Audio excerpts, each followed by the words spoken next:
Eyewitness News presents Newsmakers with your hosts Jane Ann Bugda and Andy Mahalchik. Hello and welcome to Newsmakers. I'm Jane Ann Bugda along with Andy Mahalchik. It is a sad fact that many youngsters in our area go to bed hungry every night, but one group is making strides to change that.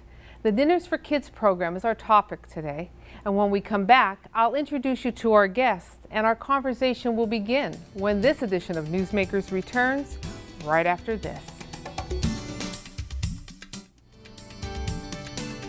Welcome back to Newsmakers. I'm Jane Ann Bugda along with Andy Mahalchik. The Dinners for Kids program, our topic today. Our guests will explain to us how the program got started, how it works, and hopefully inspire you to become involved. We are joined by the founder of the program, David Tevitt, who's also the owner of Ollies restaurant in Edwardsville, and who everyone that I talk to describes as a very generous man.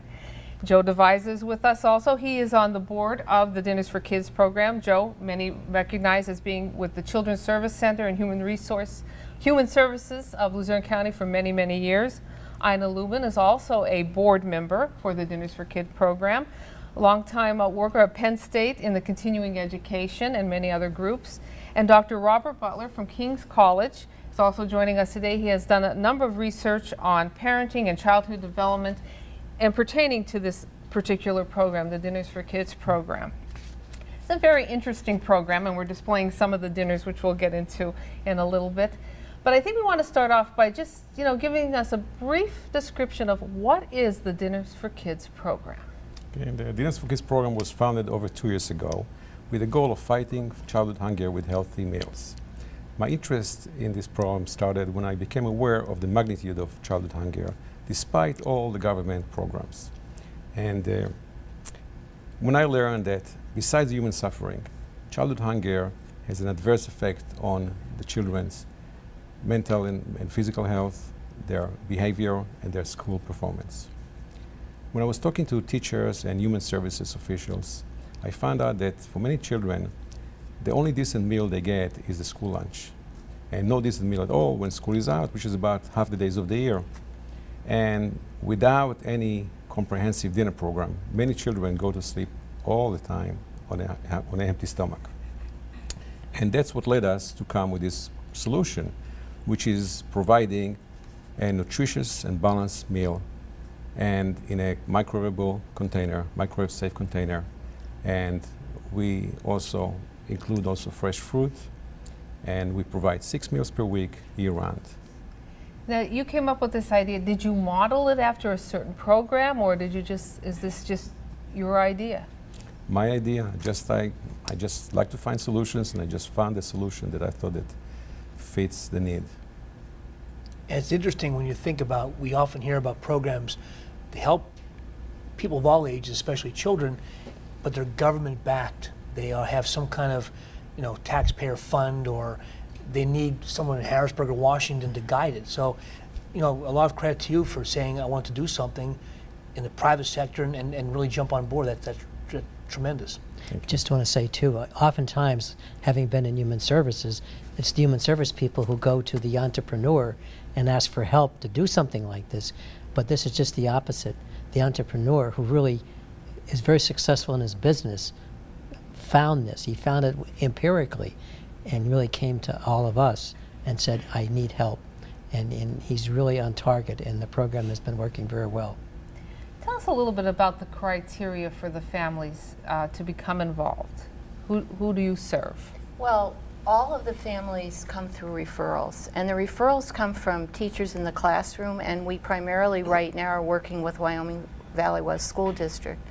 We also get referrals from Luzerne County Children and Youth, from their caseworkers, and we're also working with Head Start, and their teachers and their family educators are the ones that identify the children that they feel are falling between the cracks. So there may be some special circumstances, they may have some behavior problems, or their school performance may be affected in some way that they feel that food insecurity is the cause.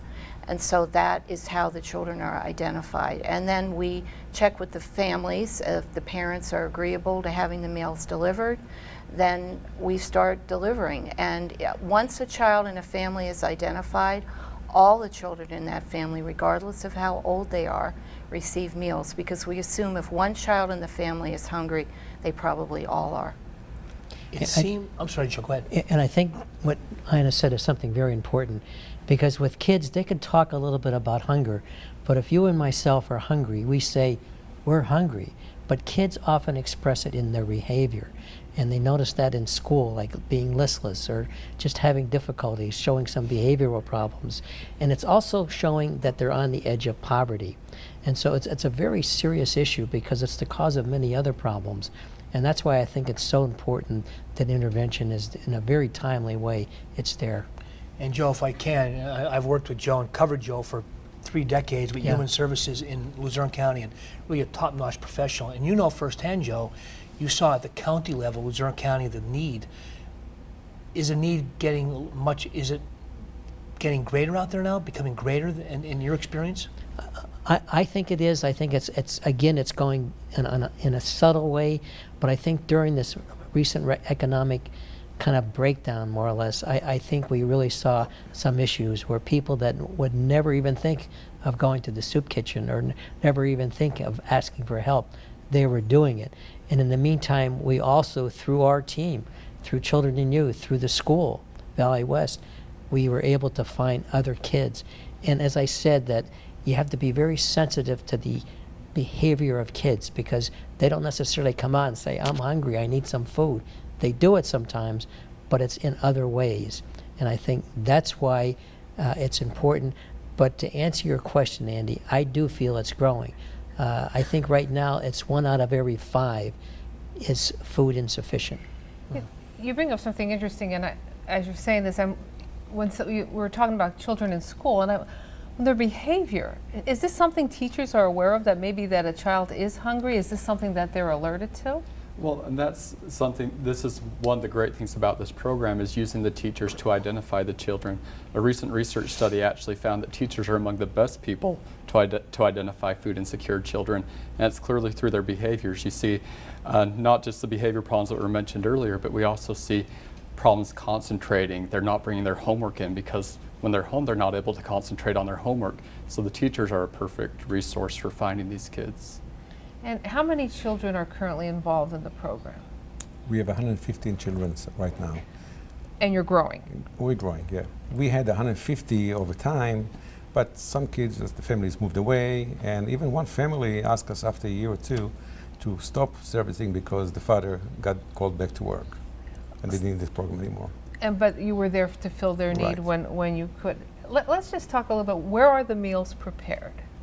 Okay, the meals are prepared at the restaurant. We prepare the food in our kitchen, and then we have volunteers coming to the restaurant, and they package the food, and then other volunteers come and deliver to the children's homes.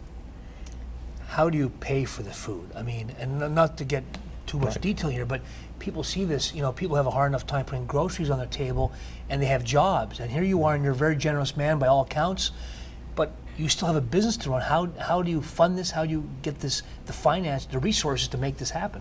Right. Well, let me talk a little bit about that, because that's been my major role, is helping to find funding for the program. We actually, we don't get any state or federal funds at all, and all the money that we do raise goes strictly to buy food. So we don't have any paid staff, we don't have to pay for any facilities, there's no administrative overhead. All of the money goes directly to the food, and we have 2 strategies for raising money. One is personal donations, so individuals, corporations, churches and synagogues, civic organizations all have donated. We also have a restaurant canister campaign that's coordinated by the Rotary for us, and that's been very successful. And we also do a lot of public awareness so that people know that the program exists and that they can donate to it. So we have a website, dinnerforkids.com. We also have a brochure, and we also do presentations for many types of groups. And the other strategy that we use is we solicit funds from foundations and grants. And in the last 2 years, we've received funding from the Weinberg Foundation, the Luzerne Foundation, the Millennium Grant has been given to Dinners for Kids. Also their Miracle Grant, which you're probably familiar with, that came out of the scandal over the juvenile justice. We got money from them to feed 100 children and also to fund the research that King's is doing for the program. And the Colleen Shea Children Foundation has also funded us. So of course that funding is all pretty short term, so we have to continue soliciting from foundations and other grant opportunities. So we'll continue to do that, to look for how our mission aligns with theirs and identify opportunities that we feel we can go after. And you, of course, welcome other businesses to join in the preparing of food. Is that something that is welcomed as well? Yes, in fact, well, Dave, maybe you want to, or Joe, Yes, maybe I want to mean, address this. Yeah, basically, the whole idea from day one was to build a system that can be very simple to execute and replicable. And we would like to welcome any food service. It doesn't have to be a restaurant. It can be a restaurant, a caterer, even supermarkets. Anybody who has a food facility and has access to efficiency in kitchen and also use volunteers, and we can help them, can do the same in their own community, just like we do in our community. And an average meal delivered, explain what it consists of. So the idea is, it's not only the meal itself, but also the efficiency in creating it, because I'm sure maybe in the past somebody else was thinking about the same idea, but the cost is prohibitive, because if the government decides to do it, they have to build a facility, hire people, etc., etc. We're using my facility at no cost, because the overhead is already there, and using no paid help. I don't take any salary, none of us get paid, and using our kitchen efficiency and my buying power as a restaurateur, and using volunteers to package the food, the cost of the meal is under $2, and that includes the fruit also.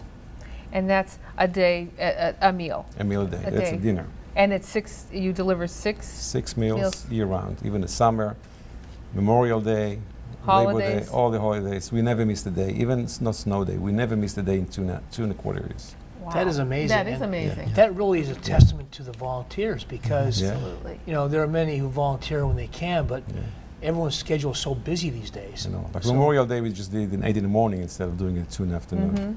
Because the families are home anyway, so. Right. Now, do you think that our community realizes the need for hunger, that there is a need for people, for hunger, for food? Or do you think it's just something that people don't think about because there's so many other problems that they're dealing with?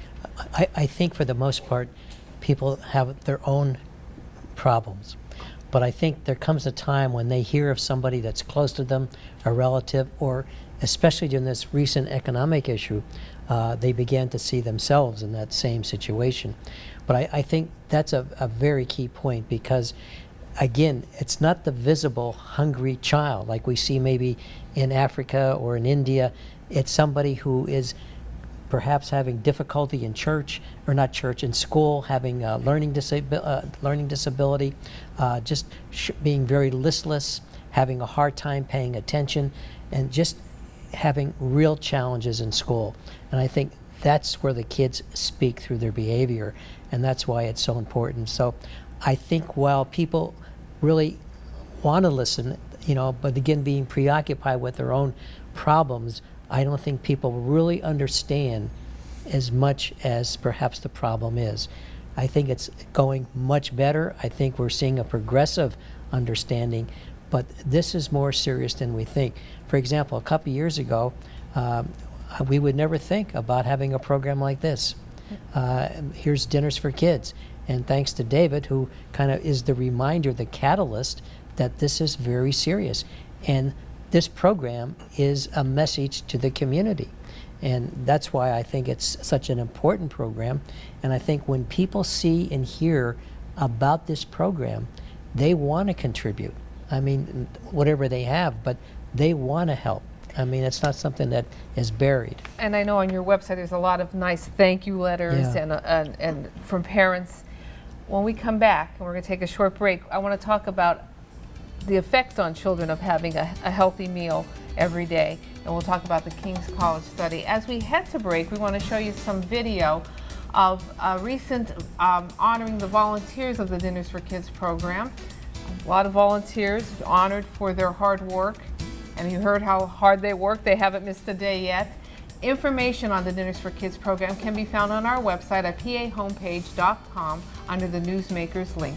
We'll be right back.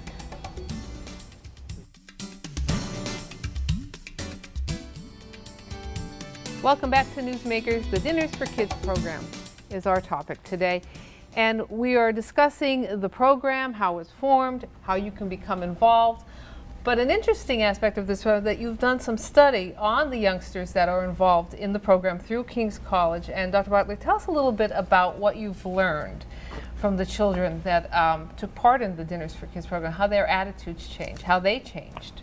Excellent. So, well, a lot of what we talked about, the problems that we see in children, the behavior problems, the school problems, all those different things, those are really what we wanted to see if we were changing.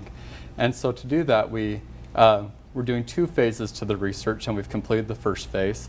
And we looked at the parents and the children.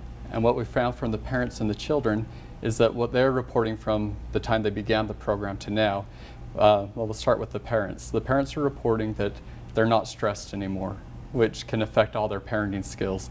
So they're not worried about how to feed their family. They're not worried about their children being taken care of. So that's a huge issue for the parents.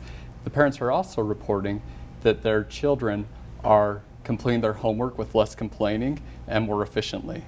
So that's excellent to hear from the parents. On the children's side, what the children are reporting is that they're getting more time with their family, which is wonderful to see. They're not going to bed hungry, of course, which is excellent. And then they're also reporting that they're able to attend during school and that they're able to focus on their homework and complete their homework easier. So all those things that we really want to change are changing. And then I mentioned that we're going through 2 phases. The second phase that will be starting up soon is looking at asking the teachers if they're seeing a difference in the kids and seeing if they're improving. The other thing that the parents also report, though, that I forgot to mention is that their kids are attending school more often, that they're missing school less. And those are all things that we expect to see when kids aren't hungry anymore. They're able to attend to school, they're not getting sick as often, their behaviors improve. So all those things that we hope to see, we're seeing in these children. And it's interesting you use the word we expect to see. You know, if your family is not really, we're all impacted one way or another by the economic downturn, recession, we're trying to get back to whatever normal is. But you expect, a lot of families, we expect as a normal family, it's just there, it happens every day. But the families you are helping out, that's not a given. It's something we take for granted maybe, but there's so many families out there that don't have that, and it causes a domino effect. And it really does. I mean, you think of it, I don't think people realize the effect on a young child when they don't have food, and I think we're learning this today. But King's College is also involved in another way. How are the kids involved there, the students? Well, and I have several research assistants, and they're busy. This isn't my initial area of research, so we've been doing a lot of research on what's already been done to look at other programs and see if we're as effective as other programs. But these students have designed the research, they've gotten all the permissions to conduct the research, and now they're currently preparing the research to present in a national conference in Washington, D.C. Wow. So we can share it with other people with similar interests and show them a program that is not only cost effective but effective for the families. So that's what the King's College students are doing right now. Excellent. So it is excellent. So your program can actually become the model for other programs. Yeah, that's our goal. So tell us a little bit about the future. Well, here's what I would say. The real focus of the program is the restaurant. Like, without David Tavette, without Ollie's restaurant, it would be very difficult to have a program like this because there's so many inherent features that are just making it go every day very smoothly. What we're trying to do, knowing that there are other areas in the community that also have poverty levels, that also have kids that are very hungry. Valley West has been a great supporter, but we also would like to get into some of the other areas where there's high poverty, such as Wilkes-Barre area, such as maybe even Pittston area, such as Hazleton area, Nanticoke area. But what we're really trying to do, and we've started, what we're trying to do is find a restaurant like Ollie's that would really come through and be the focus. We would certainly help them. We would train them.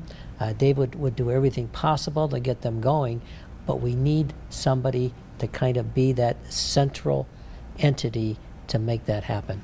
And what do you want, David, what do you want to tell that restaurant owner or business? There's so many good people out there who want to make a difference. What do you want to tell them? What can they expect? And they want to help out, but they might be stepping back a little bit saying, geez, I'm not sure if I can do it financially or whatever, but I'm interested. What do you want to tell them? Well, financially, we cover the cost by the donations. I mean, the $2 does cover the cost, so they don't have any financial burden doing so. And I think that it doesn't have to be 150 children; it can be only 40 children.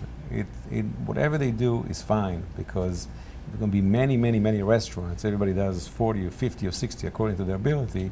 Will cover many children. I mean, this is not a solution for all childhood hunger, because there are many other solutions. There's food stamps and other programs. But I think this is a good solution for many families who somehow need this program.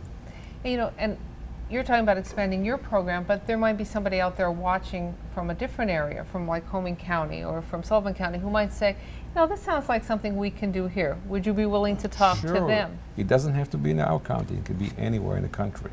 And have you heard of? I mean, we're just getting the word out now, but have you seen interest? Are you getting interest from other businesses and other restaurants? We didn't really solicit anybody. I mean,